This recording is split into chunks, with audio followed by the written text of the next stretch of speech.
And Lou was there with Greg. And they said, oh, and they drove for an hour, which I was quite impressed by. And they said, oh, this is interesting. Can you please come and do it again at SASI? So that's why I'm here now, talking about history. But we're talking about William Dawes, the astronomer on the First Fleet. And you've been enjoying a brief video snippet of our beautiful harbour. Most of what we'll be talking about today is this part of Sydney Harbour, which is the southern approach to the Harbour Bridge. Of course, that wasn't there when Dawes arrived, but we'll talk about that. Now, this topic and this research that I've been doing as part of my job at Macquarie Uni came about by accident. Shortly after the first lockdown here in Sydney, after the COVID lockdown, I found myself in the office of Andrew Jacob. Andrew is the curator for astronomy and space at Sydney Observatory. And I had moved not too long previous to that. I had moved from China to Sydney, and I had developed an interest in the history of longitude determination at sea, maritime history, based on astronomy, of course. And I said to Andrew, well, Andrew, I heard about this guy in the early days of Sydney called William Dawes. Apparently he was an astronomer, but I don't know much about him. Do you? And Andrew's response wasn't helpful. He said, the mysterious Mr. Dawes. Now, of course, that piqued my interest. And so I said, do you know anything about him? He said, well, there is a plaque on the Sydney Harbour Bridge that says, the Dawes built an observatory in Sydney, and it says where it was located. But it's still a bit controversial as to where that original observatory was located. I can't remember her name. Anyway, one of our prolific authors here wrote a book about it, and she said that she knew where it was. So I'll get back to that story in a moment. But my story tonight starts in 1770, not with the First Fleet, but well before the First Fleet, when Captain Cook and HMB Endeavour arrived in Botany Bay. On the top picture here, we see the Endeavour enter Botany Bay, and at the bottom they have landed on the Cornell side. That was in April 1770. They spent some time in Botany Bay. Initially, it actually was called Stingray's Harbour, and then they called it Botanist Bay, and eventually it was called Botany Bay. They left again, and by the end of August, they had arrived in far north Queensland, at least today it's far north Queensland, and legend says that Cook claimed pretty much 1/3 of Australia, of the country that we call Australia today, for the King of England. And legend says that he did that at Possession Island, or Toowoomba, as the Torres Strait Islanders call it, all the way at the tip of Cape York. It is more likely that Cook actually claimed most of Australia for the King of England when he was in Batavia, present-day Jakarta, where the ship had to divert to because they had run aground to the Great Barrier Reef. They had spent 7 weeks roughly at what's now Cooktown at the Endeavour River to fix the ship provisionally, and they went on to Batavia to actually fix it properly because that was the nearest place where there was a dry dock in this part of the world. By the way, they had to pay a lot because the dry dock was run by the Dutch, and the Dutch were unionized, so they actually demanded proper wages and proper payments. Anyway, that's apparently what Cook was there. He kind of jokingly said, oh yeah, I claim all of this land for the king. Now, all of this land was any land east of longitude 135 degrees, which is a north-south line going straight to the middle of South Australia, everything to the east of it, including the islands of the Pacific. He called that New South Wales. That means that New Zealand was called New South Wales initially, right? And that was all. Why was that? Well, the idea was that they knew that the Gulf of Carpentaria existed. They didn't know it was in the far south of the continent. And so they thought that actually from the Gulf of Carpentaria, you could sail all the way south across a Mediterranean-like sea to what's now the Great Australian Bight. Obviously, it does not exist, but they didn't know exactly where that Mediterranean Sea was located. That's why they chose 135 degrees eastern longitude. So Cook was the first European to arrive on the east coast of Australia. 18 years later, or 17 years later, the American War of Independence was raging, and Britain could no longer send its convicts, its prisoners, from the prisons in the main cities and the prison hulks to the American colonies for hard labor. And they were looking for another place to send the prisoners to. Initially, the Gambia in West Africa was suggested, but that was deemed not a good place to send to. And then Joseph Banks, this gentleman here, who had been on Captain Cook's voyage on the Endeavour, suggested, why don't we send people, boots on the ground, to Botany Bay? That was the destination, because once you get boots on the ground, you can actually claim sovereignty over the territory. And so they sent anywhere between 800 and 1,300 convicts on what became known as the First Fleet. I said anywhere between because we don't actually know real numbers. There are no records explaining who was exactly on each of those ships. The military ships, yes, we know exactly who the crew were, but we don't know how many convicts there were. There were 11 ships, and this is, by the way, on the top is a picture of what was called a prison hulk. The prisons in England were starting to overflow, and they needed to find more space to put their prisoners, and so they took old ships that were no longer fit for purpose in the Thames and in the rivers across the country, and put their prisoners in those old ships. They're called prison hulks.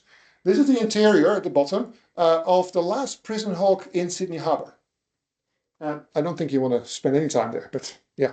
So in 1787, eventually, the government of William Pitt the Younger in England decided to send a flotilla of 11 ships over to Botany Bay as a one-off. That was never going to happen again. Well, we know from history that it happened quite a few times afterwards as well. But that was eventually known as the First Fleet. And the First Fleet was a military transport. It was 11 ships. 2 of them were military ships, Navy ships, HMS Sirius, the flagship, and HM80, as in armed tender supply. And the rest of them were convict ships and store ships.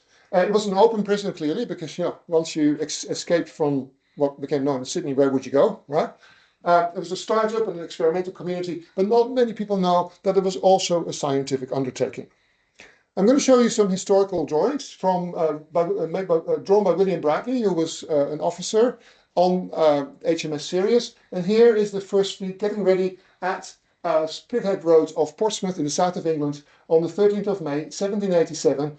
11 ships about to set off, accompanied by a smaller vessel in the foreground, which was called the Hyena. And the Hyena accompanied them for about 300 miles off the coast of Brest in France. And at that point, the free men managed to send letters back home. That's how that works. You encountered another ship from Europe, didn't matter from where in Europe, and you send your letters home. So that was their first opportunity. On board the Sirius, there were 2 men I would like to point out, and you've probably seen a picture of the one on the left, Captain Arthur Phillip. Arthur Phillip was the commander-in-chief of the First Fleet. He was also the governor-designate of the new colony in Botany Bay. On the right is a portrait, the only portrait we have of William Dawes. William Dawes was the designated astronomer on board of the First Fleet. Why did you need astronomers? To determine your longitude, right? Because the determination of latitude is easy. You look at the height of the sun or some bright stars or Polaris in the northern hemisphere. At the local time, you work out how high those stars are above the horizon, and that's pretty much an indication of your latitude. Longitude was much harder. The Earth goes around in 24 hours. That's 360 degrees. So every hour the Earth rotates by 15 degrees. But where is your 0 point? Right? We use today Greenwich as our 0 meridian, but until the late 1880s, there were at least 12 0 meridians around the world, as far west as in Brazil and as far east as Japan. So there's no natural 0 meridian. And then once you had a 0 meridian, how did you know what the time was there? And your local time was easy to determine, but the time at the 0 meridian had to be taken across the oceans. In the old days, the best clocks were pendulum clocks. But imagine what happens to a pendulum clock when you're on a rocking and pitching ship. It doesn't tick very regularly. So that was the big problem. And so they could use an astronomical technique called lunar distances, which worked fine, but it took 4 or 5 hours of calculations. That's why you needed an astronomer on these voyages of exploration. So William Dawes was picked by Neville Maskelyne, the 5th Astronomer Royal in England, and I'll talk a bit about him in a moment. So I went off and started to look for more information about William Dawes, and I came across a little booklet. This is about half an A4 size. I got a copy off eBay. It's falling apart, so I didn't take it. 75 pages in quite big print, and there were only 2 things in there. This is from 1930, okay? Only 2 things in there I couldn't find on the internet at the time. So yeah, the internet was had a lot of information, but there was nothing comprehensive about William Dawes. I found two other books. Promised Lands by Jane Rogers, which is an interesting historical novel that flicks backwards and forwards to William Dawes and his adventures in the colony. And Kate Grenville, this was the lady whose name I forgot earlier. She had written a book called The Lieutenant. Some of you may have read it. This is about William Dawes. Now, on her website, Andrew Jacob told me, on her website about the book, she said, I went to the place of Dawes' observatory, I took in the atmosphere, I got inspiration, and I wrote the book. So I was like, great, she knows where the observatory was. So I sent an email to her agent, because that was the contact detail that was listed on the website. And I said, well, I'm very interested in exploring William Dawes in more detail. You say on your website that you know where the observatory was. Where did you find that out? And do you have evidence, blah, blah, blah. What did you do? To her credit, she emailed me back about 3 hours later. And she said, oh, yeah, well, I talked to the curator of the Rocks Museum. He didn't really know where that observatory was. I just went to the pillar of the Harbour Bridge and I stood there. I'm very sorry for having, put that on the website and I'll change it. And she did, actually. She changed it. So, but that still left me with the question, where was that observatory, right? And that was the next step in my research. Anyway, let's talk about William Dawes briefly. William Dawes grew up in Portsmouth. His father was a mid-level manager at the docks in Portsmouth. And because of that, he had an opportunity to go to the Royal Naval College, Royal Naval Academy in Portsmouth. Most likely, we actually don't know for sure, but it's very likely he went to the academy because of his knowledge of Latin, of mathematics, and all the other things that he actually was good at. French. There were places for children of mid-level managers because they couldn't find enough students from the higher ups. Why? Because there was too much discipline in those schools and it was too much like school. So those kids didn't want to go. But of course, people like William Dawes, they were keen to go. So Dawes somehow attracted the attention of Neville Maskelyne at the Royal Greenwich Observatory. Maskelyne, on the right here, most senior astronomer in England. And Maskelyne had predicted that the comet that had been seen in the skies, in British skies, in 1532 and in 1661 would reappear in the skies, but in the southern skies in 1788. It wasn't found, by the way, so he probably made a mistake. But anyway, here is a woodcut of the 1532. You can see the comet here in the tail. 1532 comet, and here is a very nice drawing of that same comet returning in 1661. Now, when I talk to non-astronomers, I tell them that the tail of the comet always points away from the sun, but I guess you guys, most of you will know that because of the pressure of the solar wind. Anyway, so those are the pictures. So Maskelyne then said, well, hey, we need an astronomer on this voyage to Botany Bay. I know a guy. And he secretly instructed Dawes to also look for his comet. So he had ulterior motives. Dawes learned his astronomy from Maskelyne. He spent some time at Greenwich Observatory. And the two of them together wrote a letter with their requests to the Royal Society and the British Admiralty. The British Admiralty was paying for the ships and the Royal Society was paying for the science. And now I'm going to show you two pieces of paper next to each other. You're not supposed to read them, but the one on the left is what they requested. The one on the right is what they got. So most of it was crossed out because on the 3-month timescale or so that they had, they couldn't source all of the requests that were put forward. But in the end, what they did get, they did have an astronomical quadrant. They had a telescope on board. They got an astronomical clock, which was in essence a grandfather clock. Can you imagine sailing around the world with the grandfather clock in tow? Anyway, and they had a second clock as well, called a journeyman clock.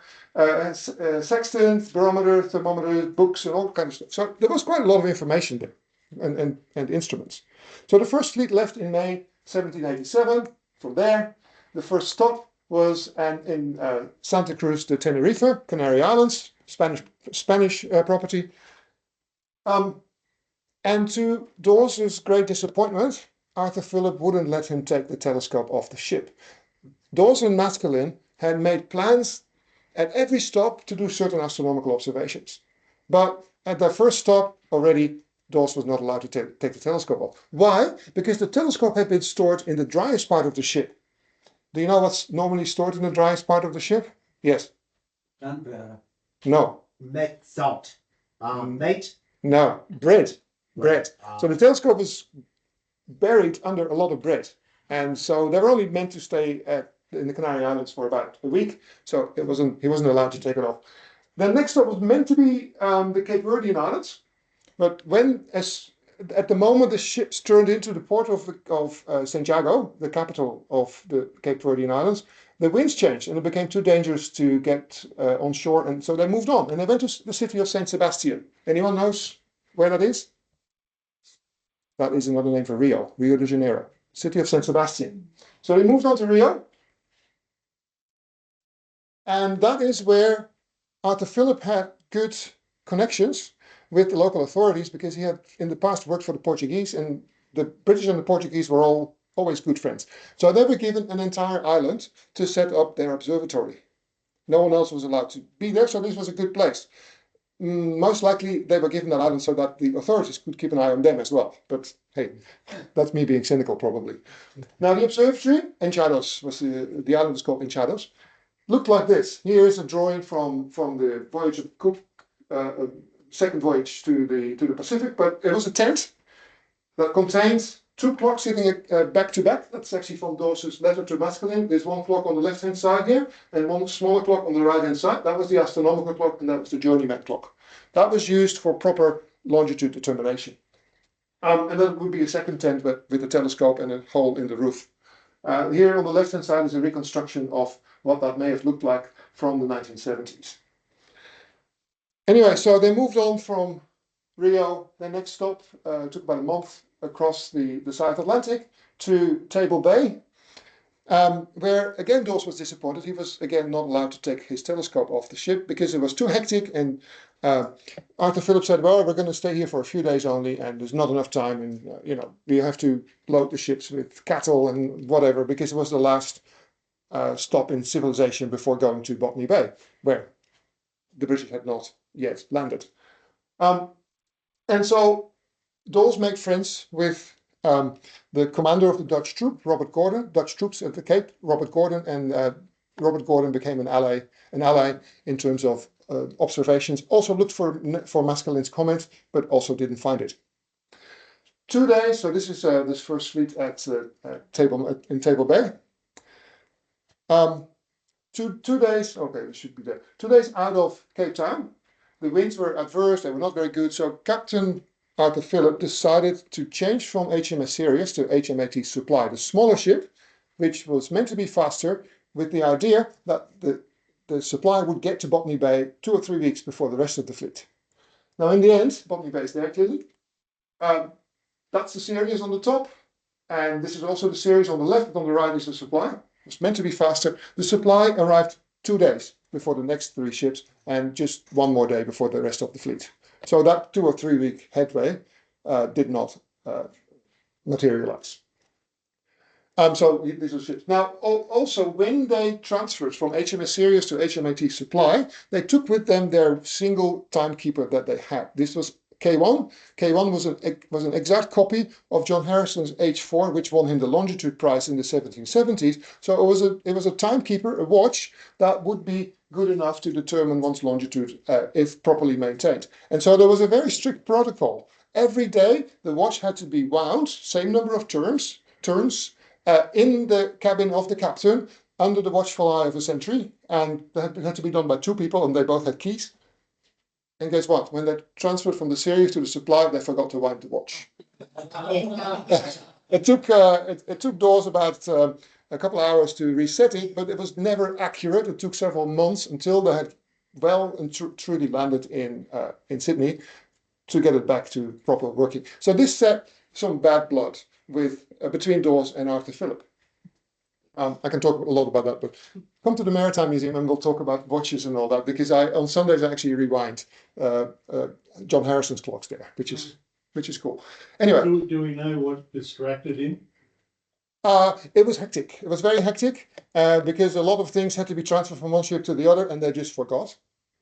Dawes was not the only person who forgot to rewind the longitude watches. The same happened on Matthew Flinders' circumnavigation several times. His youngest brother, Samuel Flinders, was in charge of the astronomical observations, and he forgot to rewind their longitude watch at least 3 or maybe even 4 times.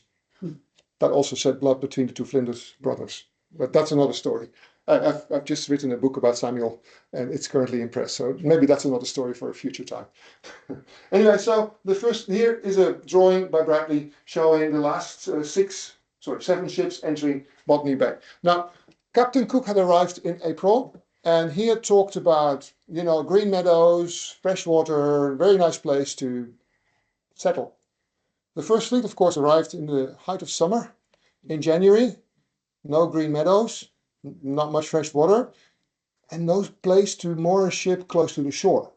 So Arthur Phillip said, this is not a good place for us to build a settlement. Let's find another place. So he sent a search party out in rowing boats, and they found a nice place to settle. That's Circular Quay, as it looked like in 1788, before the British had arrived, right? So they found Circular Quay. Oh, well, sorry, they found Sydney Cove. They called it Sydney Cove. After Lord Sydney, the town was actually meant, we live in the town of Sydney, but it was not meant to be called Sydney. It was meant to be called Albion. But they started calling it after Sydney Cove, Lord Sydney, and so it became known as Sydney. Anyway, so they set up there. So on the 27th of January, 1788, the flotilla that became known as the First Fleet entered Port Jackson, which is in essence Sydney Harbour, and settled. And so this is the first, well, this is, the British flag has been raised here. I found a video of a reenactment 150 years later, 1938, and I'm going to show some snippets of that just to get us in the mood.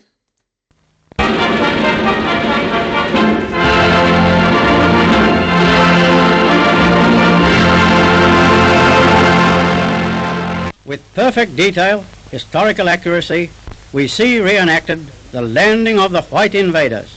Lieutenant Ball, Lieutenant Dawes are rowed ashore with their detachment of Marines. Muskets are loaded, but the redcoats are ordered not to fire unless attacked by the Indians. Dauntlessly, the Marines advance against whatever menace the mysterious new land may hold. The puzzled Aborigines fall back from the line of skirmishers, so strangely garbed, so strangely armed.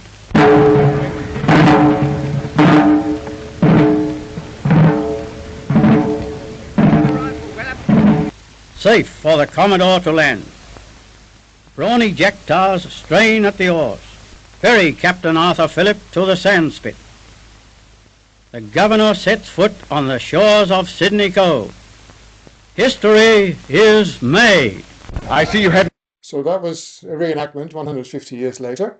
And they raised the British flag. Now this is a painting, it's a large painting. It's you can see it in the State Library. The State Library has a fantastic gallery of paintings related to early Sydney on the first floor. If you ever have the time when you're in the center of Sydney, it's a place that I think is a fantastic place to spend some time. Anyway, now you might wonder what the local Aboriginal people thought of those white invaders. Let's briefly watch part of a video.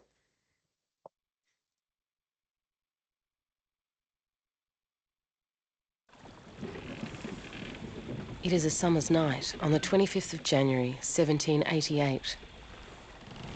11 giant ships enter the harbour. On board are over 1,300 people. More than half are convicts, the rest are soldiers. The people on board are ordered to remain there until dawn. They've travelled for nearly 8 months from England to this unknown land. Around the harbour, the first Australians light fires, and they yell from their canoes for these apparitions to go away. They thought they was the devil when they landed first. They did not know what to make of them. When they saw them going up the masts, they thought they was possums. Marut, Gamagal people. Yeah, so they didn't quite know what to make of each other, really. Now, Arthur Phillip had been instructed to establish friendly relationships with the local Aboriginal people, and they tried. But they did it in a way that we wouldn't call very friendly, right? They captured a few Aboriginals to learn their language, instead of talking to them, they captured them. Here are some men in, bowler hats, looking at a lady who's scantily clad, and that's the way that they studied the local population. And then very shortly after their arrival, violence broke out. Here are some parts of paintings where you can see that the Aboriginals threw spears at the British settlers, but also the British settlers shot their guns at the Aboriginals. So violence broke out quite quickly, and the British were not unique in that. The first Europeans to arrive in what's now Australia were the Dutch at the on the inside of the Gulf of Carpentaria, at the tip of Cape York, on a vessel called Duifken, which we have a replica of at the Maritime Museum, and they landed on about 150 kilometers south of the tip of Cape York, and the first thing they did was kill a bunch of Aboriginals. And so that was what Europeans did. And it's not a good thing, of course, but unfortunately that was the situation. That is the context I wanted to sketch before going into the astronomy. And so the astronomy that we started looking into was on the location of Dawes' observatory. And I mentioned Kate Grenville's book and her statement that she had stood at the location, which in the end didn't turn out to be the case. So I went to the State Library and I started digging. And here I found a bunch of maps, and this is one map here in the middle. This, what we see here, is Sydney Cove. The little river on top is what we know as the Tank Stream. And at the very... Tank Stream is that? That's the one in Calgary. What Tank Stream is that? The Tank Stream is the one at Circular Quay. At the bottom here, this is the zoom in that little square. There's a building there that says Observatory. That observatory is located on the side of Sydney Cove. That's something to keep in mind. The gentleman on the right is John Hunter, who was the second governor of New South Wales, but also the captain of HMS Sirius. This is from early 1788, March 1788, made by Hunter. A second map here was mapped. This is a drawing by most likely Francis Fawkes, who was a convict. A month later, in April, he drew this map. And again, we have Sydney Cove here. And if you look at that tip there, that's a zoom in here on the left-hand side. There's a building A, and that building A is the observatory, again on the side of Sydney Cove. The only drawing we have of the observatory is from Dawes' letter back to Neville Maskelyne. This is from his letter. You can see it was a rectangular building, butted against the bedrock on the corner, and on top there was an octagonal building which actually contained the slanted roof with the hole in it, so you could put a telescope in it and observe through the roof, right? You can the middle picture here shows you what it may have looked like on the sides, again, butted against the bedrock, which is an important constraint on the location. So that's the best we know from Dawes. While I was researching Dawes, I ran into work by Davina Jackson, who's an architect from Walsh Bay, which is on the other side of what's now Dawes Point. And she said, we commissioned a drawing of Dawes' observatory. And Andrew and I ended up writing a biography of Dawes. You're welcome to use it for your book. In the end, we didn't do it. I mean, structurally, it looks fine. But Andrew pointed out, the moon is upside down. The Milky Way is not in the right place. And Dawes was a careful observer. He would never have that much light on. Right? So that's why we decided not to include it. On top here is a drawing from the early 1980s that there was a reconstruction, and some of you may be old enough to have been to Old Sydney Town near Gosford, where there was an actual reconstruction of Dawes Observatory as well. So we know kind of what it looked like, although... And you could meet the astronomer. Say that again? And you could meet Dawes. Yeah, look, I have actually tried to go and see what was remaining, and I've gone through official channels to see if I could get permission to just do it, and they were like, no, you can't. They're not very friendly. Yeah. The clock here is the clock that they took with them, by the way, and that clock is currently at the Royal Society in London. It still works. Actually, I got this video, and there's sound with it, but the sound is so soft you can't hear it, from the curator of clocks at the Royal Society. The reason is I had been asked by a filmmaker about, what did the clock sound like? So I was like, that's a good question. So I found out who the curator of clocks was, and the following morning I got a video, but it's very soft. Anyway, Dawes was much more than an astronomer. He was, so he left a lot of records. We have 3 of his notebooks, A, B, and C. A and B are in his hand, and C was in the hands of different people, officers on the First Fleet. In A and B, he wrote about the local language. For the last half a year of his stay in the colony, he made friends with a young Aboriginal woman called Pejagarang, and that's an artist impression of what she may have looked like. There is a little bit of controversy in scholarly papers as to what their relationship may have been like. Some people think it was because they were both young, and Dawes was, a guy in his mid-20s. Maybe it was sexual, but I think it was perhaps more platonic because Dawes really wasn't interested in women. He wasn't interested in anything like that. He was most likely he was suffering from Asperger's, and so he was very focused on his science. And he didn't care much about the pleasures of life. Who is this person? Hmm? Who is this person? Dawes. Dawes. So that's from me having done a lot of research and having eventually written the biography. I have not written that in the biography because I didn't feel like, stirring up more controversy. But that's my impression of what he meant, what kind of man he may have been like. Anyway, so Dawes learned the language from Pejagara. He also kept records of the weather, lots of weather records and all that. This is at the Royal Society in London. He was the astronomical records. He kept some of those. We don't have much left of his astronomical records. He measured gravity. How do you do that? By working out how much the pendulum clock swings. You can only do that on shore, of course. So he did that in Rio, and he did it before departure from Greenwich, and he did it in Sydney. The Rio observations had not really been looked into, so I did this about 2 years ago, and I used his observations to work out the gravity at Rio, the gravitational constant G, which is absolutely spot on. And so I actually published a paper to show that, and that was quite cool. But Dawes was a good and careful observer. That's the point I wanted to make. He made maps. He also kept records of the direction in which the magnetic needle was pointing wherever they were on Earth, because they were hoping that the magnetic field was aligned so you could use it for longitude determination, but you can't. So he was doing all kinds of things. Plus, arriving in the colony, he became the de facto surveyor. There was a surveyor on board. His name was Augustus Ault, but the guy was more often drunk than not. So Dawes took over pretty much.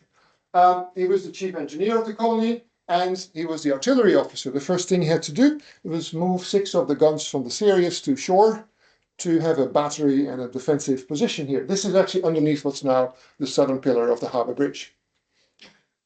Now, on that southern pillar, close to that southern pillar, there was this plaque. And I will read it because from the back you can't read it. It says, on this side, Lieutenant William Dawes, artillery officer, erected the breastwork in 1788, replaced by a stone battery in 1791, known as Dawes Battery. And then at the bottom it says, 90 feet west of this tablet, the first observatory in Australia was erected under the direction of Lieutenant Dawes, 1788. Okay, I was standing there, 90 feet to the west. I could paste that out and see where that would end up. So I did. Right, the plaque is underneath the Bradfield Highway. That blue dot is where the plaque says the observatory was located. And then I started to wonder, because I showed you two maps so far, and on both of those maps, the observatory was on the side of Sydney Cove. The plaque on the Harbour Bridge implies it was on the other side. And so, obviously, I went off and did more research. I found a beautiful map. If you can see it, this is Sydney Cove here at the bottom, tank stream on the top. Here we have the observatory, and again, it's on the side of Sydney Cove. Here's a beautiful map. There's various versions of it. This one in color comes from the State Library of Victoria. Sydney Cove here. Up there, B10. That's planned observatory. Again, on the side of Sydney Cove. And then I went to the State Archives, and I found this ground plan, which I was not supposed to take a picture of, so you haven't seen it. This is a tracing of it. Sydney Cove here. If you look up there, buildings A and B on the side of Sydney Cove. Actually, the legend here says that B is the observatory, but I think that is an incorrect transposition. That A should be the observatory, and that's because the legend on the actual ground plan is completely destroyed. But anyway, so that's not so important. We also know that if you look at the headland here, which was known as Dawes Point, but it's now Dawes Point was now called the Rocks. There was some bedrock up there. And from Dawson's own drawing in his letter to Maskelyne, we know that this rectangular building was sitting against the bedrock where it had a corner. So most likely in this area. Right? Looks like it. I'll get back to that later and actually show you where we think it was exactly, and that's towards the end of the presentation. So I started to wonder, so okay, it looks like the observatory was on the side of Sydney Cove. Why then is the plaque on the Harbour Bridge wrong? And I'm happy to say it was wrong, and because that's what we figured out after 2 years of research. So who put it up there, and who put that incorrect location up there? So that's the plaque again. Speaking about which, so here's the southern pillar of the Harbour Bridge. This is the plaque on the pillar. And we think that the observatory was close to that cannon indicated by the yellow arrow, which is the cannon up there. I found in the Sydney Morning Herald of the 17th of June 1932 that yesterday that plaque had been put on the bridge. So it was the 16th of June 1932. It was done at the instigation of Bradfield. Well, Bradfield wanted to do it, but he was asked to do it by Mr. Flannery. Mr. Flannery was the Minister for Public Works. I found a letter in the archives of the Royal Australian Historical Society from March 1926, and I'll read it up because you can't read it. It says, "Dear Mr. Cramp, who was the Secretary of the Historical Society, during the construction of the approach spans to the Sydney Harbour Bridge, it was necessary to demolish the old battery at Dawes Point. The Minister for Public Works, Flannery, wishes to commemorate the historic battery and desires a brass plate suitably inscribed to be erected. Can you guys please do that?" So that's Bradfield is the guy at the bottom. He wrote this. His secretary probably did. Flannery is the guy who wanted it to be done. So that was March, 23rd of March, 1926. I found two newspaper articles from shortly later, 29th of May, 1926, Daily Telegraph. It already had the whole text of what would eventually go on the plaque published in the newspaper, and it said 90 feet west. The annual reports of the Historical Society, published in February 1927, also says so many feet west. It doesn't give a number, it's a dash, but it says feet west. So by that time, they already got the incorrect location. And I'm not blaming the President and Secretary of the Historical Society, because this was 1926. I have the internet at my fingertips, and they didn't, right? It was hard in those days. But we did find out why they got the wrong location, and that was by accident. My good friend Bill, Stephen has met Bill because he's one of our speakers, he lives and breathes the Harbour Bridge. And he found out that the Mitchell Library, the State Library of New South Wales, contains a flagstone, a keystone. It's quite big, and I got to see it in real life. This is me standing next to the stone in the stacks of the State Library. It's quite a big stone. You can't easily carry it out, right? It's too heavy. That stone had been sent to the State Library by Kathleen Muriel Butler, who was the confidential secretary of Bradfield.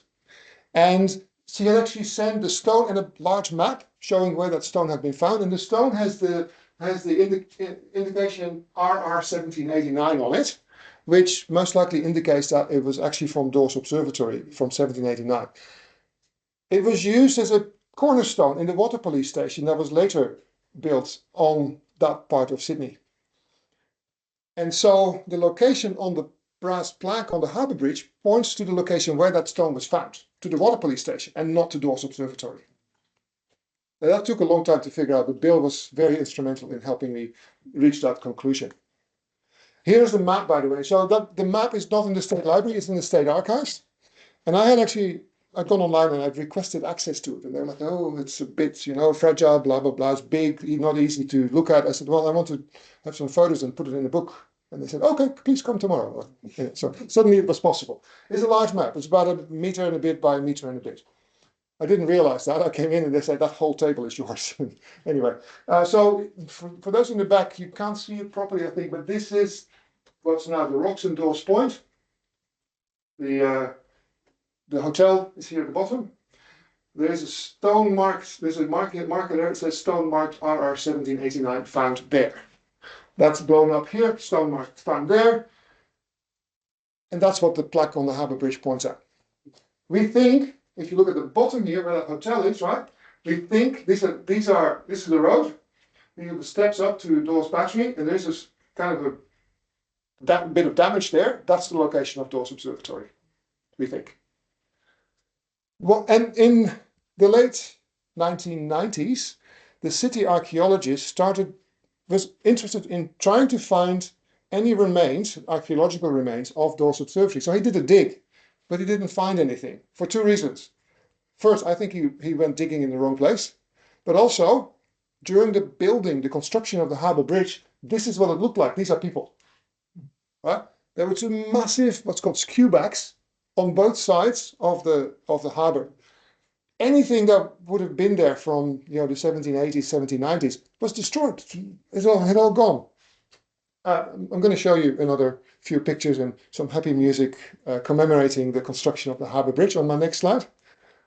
Just briefly. We're building a bridge in Sydney over the harbour too, where all may cross in safety and busy trains pass through. A wonderful thing of beauty, arching the skies of blue. The best brains thought it, brave men wrought it, for each of our dreams come true. So pretty much the soil underneath the Harbour Bridge was all disturbed, and you can also see that during the construction that soil was completely disturbed, so nothing archaeological was left. In view of the time, I'm actually going to move on a little bit further.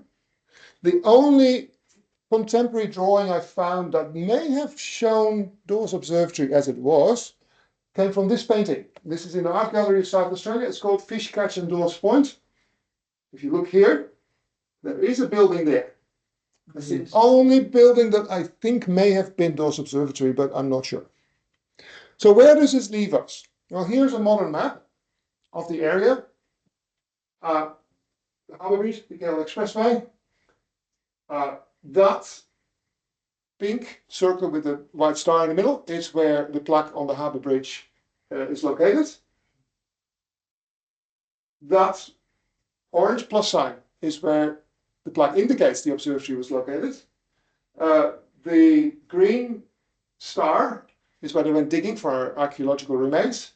And any of the contemporary maps that I just showed you are these objects down here. And the vertical dashed dotted line is the meridian line that was published on another map.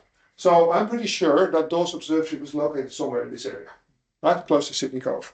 Now, we published 2 scholarly articles in the Journal of Astronomical History and Heritage a couple of years ago. Macquarie Uni liked it, so they made me stand there and point at it. It was for a press release, okay?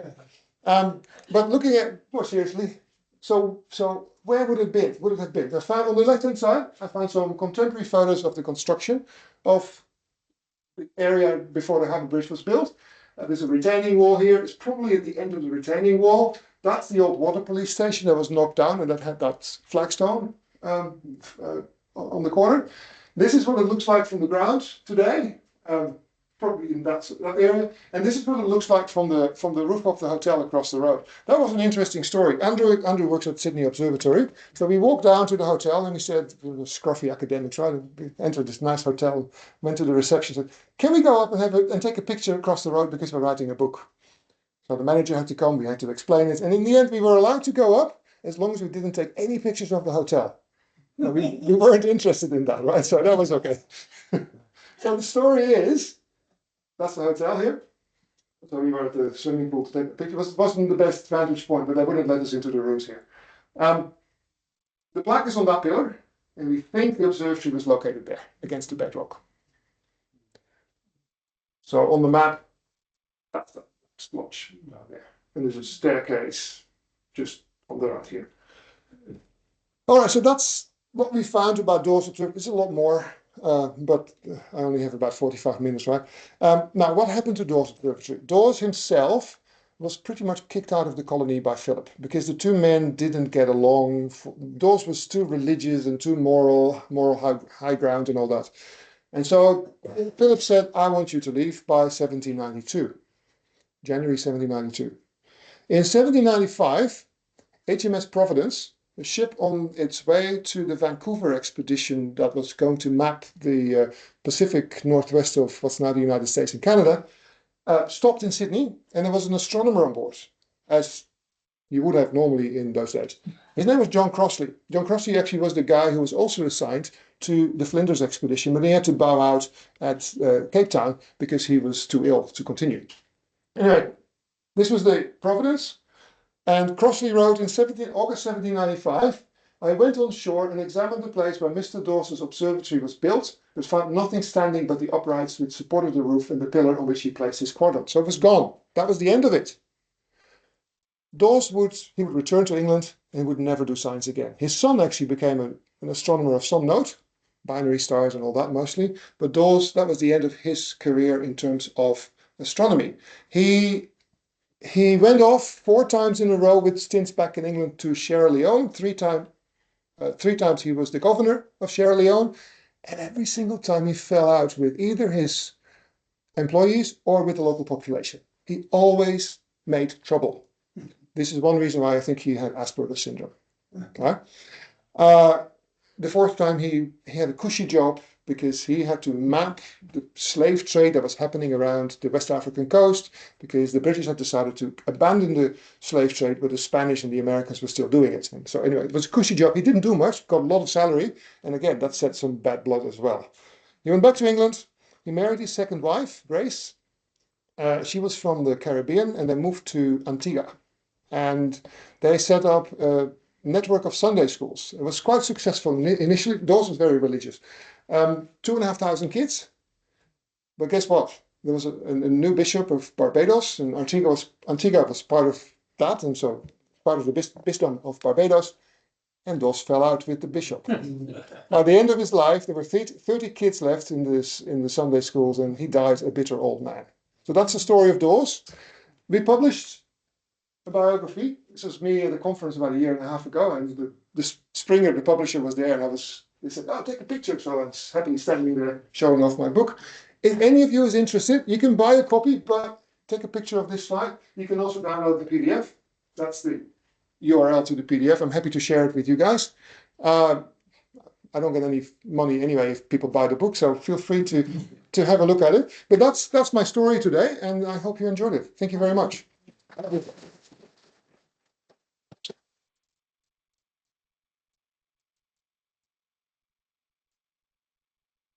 Well, thank you. We got any questions? Yeah. You mentioned the importance of the bedrock in your diagrams of Dawes Observatory. Is that purely because to locate the observatory, that bedrock's important, or is it important in the actual construction of the observatory? No, so the issue was that let me see if I can quickly find Dawes's drawing of the observatory here, maybe. Right, the issue was that octagonal building was sitting on top of the bedrock, and there was a bit of a staircase, here's the staircase, up to that building, and so we know that it was sitting in that corner of the bedrock, and that should anchor the location. Today there is no bedrock there because it's all been filled in by soil and gravel and whatever. And so I actually did talk to someone at the University of Queensland who had been doing some ground mapping, radar and all that, and he didn't have enough detail for me to really pin it down, but he did say that he had looked at the area as well, and he believed indeed that what the area that I indicated was the correct area. Yeah.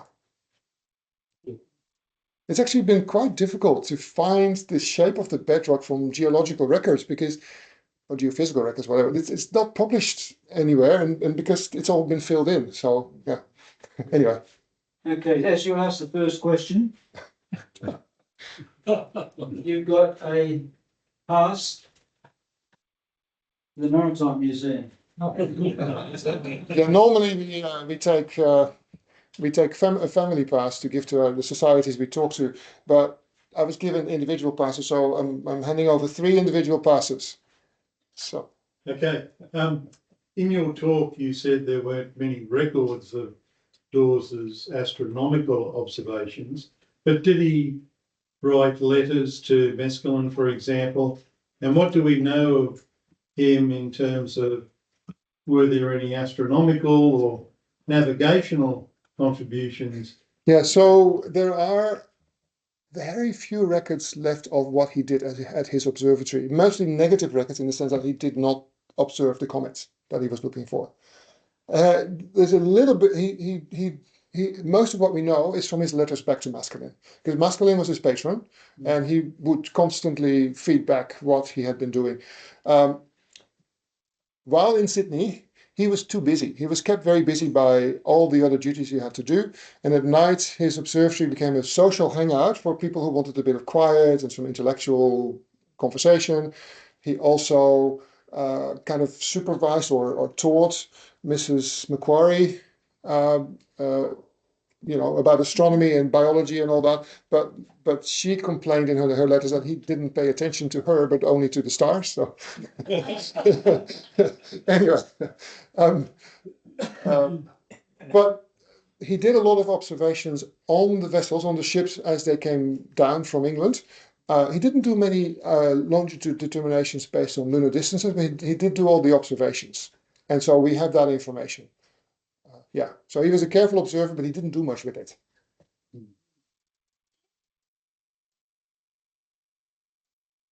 Yes, there is some information about his first wife, and she passed away. And I can't remember the details, but we did write about it in the book. Yeah, so I can't remember the details now because it's not part of my presentation. Yeah, I need to reread it. Did the site of the current Sydney Observatory, was that influenced by the observatory that built? No, that's a good point. So the site of Sydney Observatory, and let me show you a map here. Where are we? Yeah, this map is good. So Dawes Observatory is most likely there. This is the site of present-day Sydney Observatory. This was the old garrison building. That's right. And that was turned into Sydney Observatory. And it was good to be on a high place because the observatory in Sydney was originally established in 1856 to tell the time to the ships in the harbour, right? So they had the time ball falling at 1 o'clock. And they still do that today, but of course no longer to tell the time. Do you think there's any merit in the theory that Philip knew exactly where Port Jackson was and what it was offering, and that Cook knew about it too, but hid it in order This is that's a good question. Yeah. So the French didn't get their hands on it. I think there's some merit in that. So Cook actually sailed. In official records, Cook sailed by Port Jackson, but he mentions that it was a harbour large enough for 1,000 ships of the line. He does say that. Cook says that. Now, in his official records, he doesn't say that he's gone into Port Jackson. So we don't know for sure, but it's such a large opening that I imagine he must have entered and explored it. And yes, it's most likely that that information was withheld from the official record so that the enemy, the French, wouldn't get to know it. Yeah. But that's speculation. Yes, I've heard that explanation before, that he did actually know it was there. And he mentioned, I've got his journals. So he did mention in his journals. Yes.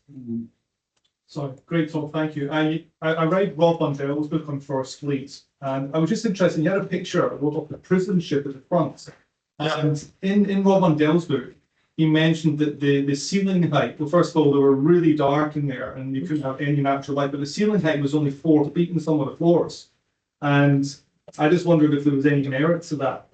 There is merit to that, but maybe not. This was the last prison ship that was in Sydney. It says here 1926. I have been on replica ships that were part of the Dutch East India fleet, for instance. There's a ship called the Amsterdam at the Amsterdam Maritime Museum. And there they tell you that, and also there's another Dutch East India Company ship in the town of Lelystad. Some decks, there is a lot of space, but other decks there's very little space. And apparently on the decks where there was little space, that was where the soldiers were housed. Because they were meant to sit down and not do anything, and they had no duties. They were just being transported. So that was only 4 feet tall. And they could only get out of it maybe twice a day to relieve themselves. That must have been so hard because, those voyages took months, right? Yeah. But I've been on Victory in Portsmouth. Right. And it's similar. You can't stand up in the decks. Yeah. The explanation that's been given there is that because their diet and their protein intake was so limited. So they're very small in stature in those times. No, that's not correct. No. And I looked into that because at the Maritime Museum we have Captain Cook's replica, and part of the way that we make our visitors go through is very low, not because people were short, but Cook put in an additional deck to provide more accommodation. But people asked me at some point, well, a lot shorter. 250 years ago, British men were 5 to 8 centimeters shorter on average than we are today. Don't look at me because I'm a tall Dutch guy, okay? But actually, no longer because I lost it because I became Australian. But anyway, so they were only slightly shorter than we are today, not by that much to justify the 4 feet. Was Dawes already a member of the Marines when he's appointed? Yes, thank you. He was the second lieutenant of the Marines. That's when he was appointed. And he was appointed on the Sirius. He was not appointed to do shore duties. You can imagine that was a problem when they arrived in Sydney Cove and he had to establish an observatory. Right? So that caused some back and forth. And in the end, he was allowed to get off the ship and he had to go back to the ship every night initially. And then later he was allowed to stay on shore. So yeah, his main duty was as a Marine. Okay, I'm not trying to create controversy. However, as you know, it's fairly controversial in modern day Australia to talk about the declaration of terra nullius. Now, you've got a guy here who you say was very religious and moral and whatever.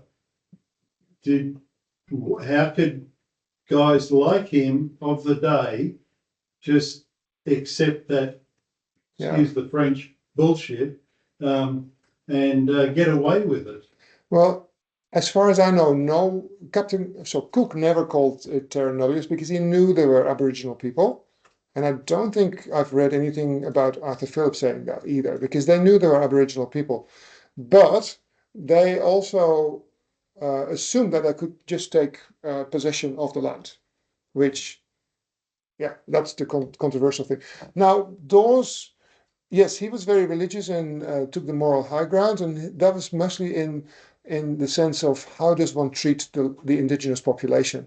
At some point, he was ordered to go with a search party out and capture up to 10 Aboriginal men and bring their heads back.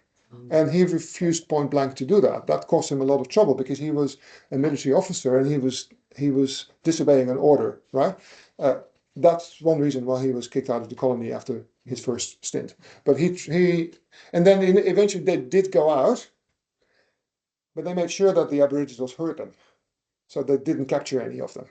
But they actually got around the orders in a smart way, I would say. So I think Dawes was a product of the times. So to some extent he was like, yeah, this is the way we do it. We take possession of the land, but we can treat the people humanely. And that was a novelty at the times. That's the best answer I can give you. I'm not an Aboriginal scholar, right? So I have to be a bit careful what I'm saying. Yes, Captain William Tench mentions that business about going out to collect heads. Yes. After the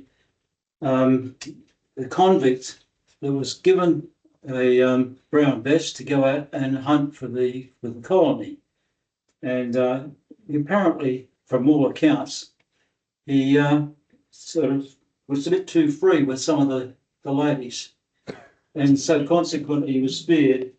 And that's what caused Philip to send out an exhibition and bring back. That's right. That was the cook. Yeah, he was killed by the Aboriginals. That's right. But and also the cook, he was evil. He would just kill Aboriginals left, right, and centre without justification. Just to understand a bit more about Dawes' personality. During the time there when he had the famine, Philip ate the same food as everyone else, and he actually got quite ill, I believe. Did Dawes get officers' food, or did he take the same food that Philip was taking? He was an officer, so I assume he got officers' food, but he lived about 1 kilometre away from the rest of the settlement, so he may have also cooked his own meals. Yeah, because still a few food there, and Philip did that. Well, this was a problem, right? Because they ran a starvation economy because they couldn't grow anything because the topsoil on the bedrock was so thin and so harsh that you couldn't actually grow anything. So it took almost a decade before they finally managed to have agricultural industry. Religious man or morals, maybe he would have decided to be with the people and take the same food. Yeah, but the point is, as I said, he was in the observatory, which was a long way, 1 kilometre or so from the rest of the settlement. Yeah. Good question, though.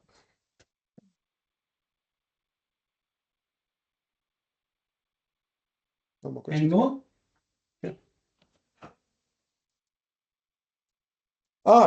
Yeah. So, chapter 3 of the book.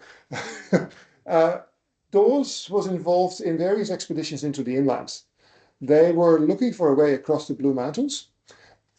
And at the time, of course, there were no roads, right? So, but what was between what's now Parramatta and the Blue Mountains were lots and lots of gullies, and they were very, very difficult to get through. Sometimes they only managed to go 2 or 3 miles a day because it was so difficult to travel. So they got halfway up the slopes of the Blue Mountains, but not much further than that. Dawes did actually go around the mountains and got as far as Goulburn today. So those were the expeditions. He did like 6 or 7 expeditions during his stint in the colony. Yeah. Did they travel with boat? How far did they travel? Could they travel around Australia with a boat? The first person who went around Australia with a boat was Matthew Flinders in 1801 to 1803. That took 2 years, more or less. The governor, in principle, he was governor of everything, but in practice, he only had enough power to manage 5 to 10 kilometers around the colony. Not very far. There were not many ships at the time. First of all of the store ships and convict ships left. They had to go back to England and do whatever they were doing as part of their regular duties. There were a few small ships left, and the Sirius was left there, but the Sirius shipwrecked off Norfolk Island shortly after they had arrived. So they didn't have any big ships. They had small ships, and that was a problem. And with small ships, you couldn't go that far. Now, I'm just curious about when the clocks were found to be wrong, how they corrected them. I know that when Cook carried the first chronometer around, he had to do 2 different systems. One was looking at the movements of Jupiter and using that as a way to determine the time. So I presume that must have done that. Then that was later on, right? Initially, when Dawes found out that the clock had run down, and this is not recorded, but I think he simply looked at the meridian passage of some of the bright stars, and so he got an approximate time. Right. Which he used until they got to land. And then the actual calibration you can do based on lunar distances. So that's the angular distance on the sky between some tabulated bright stars and the limb of the moon. And for about 30 bright stars, and for different times that was tabulated with respect to Greenwich, so you could determine your longitude that way. Or indeed, Jupiter's moons could be used for that. But you had to have clear skies as well. So that's why it took a long time before that calibration had been done again. Yes. Anyone else? Just on that, La Perouse, his expedition had 3 clocks, I believe. So I was wondering whether he wouldn't have just recalibrated against those. No, and I know that he didn't do that. Dawes met with Dagelet, the astronomer, on the La Perouse expedition. Dagelet was about 10 years his senior, and he kind of acted as a mentor for the duration that they were there. But they only saw each other once. Dawes went with his rowing party. It took them 8 hours to row from Sydney Cove to Botany Bay. Actually, it was against the currents and the wind, so that must have been quite tough. And they spent an overnight there. They talked also about astronomy and the fact that Dawes was establishing an observatory. Dagelet then gave him some suggestions. But Dagelet never travelled to Sydney Cove, and Dawes never saw him again. And also because the La Perouse expedition perished shortly after leaving Sydney. Right? Well, thank you very much. It's been very interesting. Thank you. Have a bit of a thinking. And excuse me, I'm not going to your stuff there. I just sort of retrieving this as a token. Thank you very much. I appreciate it.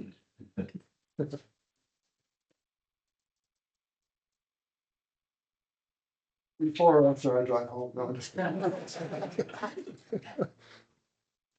Okay, so we have supper in the West Wing for those who want to hang around and have some conversations. I think it's probably clear. Is everybody looking outside later? It is. We can open up telescopes. We will have looked. And if you wanted to renew your membership, come on. It is, exactly, it's exactly, well, that's what the first